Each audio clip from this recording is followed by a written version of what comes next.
Kolkata rape case का मामला, जो कि 24 वर्षीय लड़की के साथ ऐसा दुष्कर्म किया गया जो कि पूरी देश की जनता दहल उठी थी, पूरी कोलकाता की स्टेट दहल उठी थी। और ये अब साधारण बात तो नहीं रही, लगातार कोलकाता के अंदर ऐसे केस लगातार मौजूद है और वे लगातार आ रहे हैं। पता नहीं वहां की सरकार आखिर क्या करना चाहती है।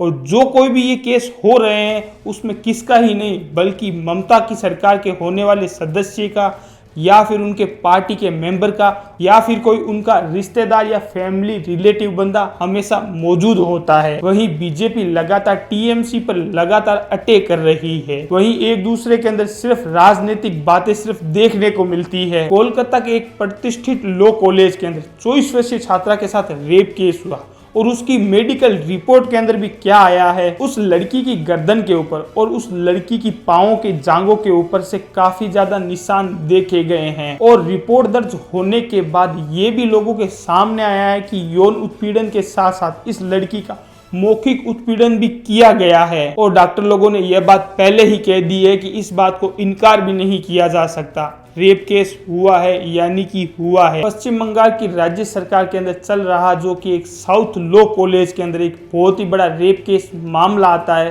तब पूरा राज्य दहल उठता है। 25 जून की रात को छात्रा के साथ गैंग रेप हुआ है और इस सामूहिक बलात्कार के अंदर 3 आरोपियों को गिरफ्तार किया गया है। और इस पूरी घटना के अंदर तीनों आरोपी कोई नहीं है बल्कि वो कॉलेज के ही छात्र हैं। गिरफ्तारी करने के बाद उन तीनों आरोपियों को जज के सामने पेश किया है और जज ने भी 14 दिन की उनको पुलिस हिरासत के अंदर भेज दिया गया है। पीड़िता ने शिकायत को दर्ज कराते हुए यह बात बोली है कि मनोनीत मिश्रा, जो कि उसकी आयु 31 साल है, वो इस कॉलेज का पूर्व छात्र भी रह चुका है।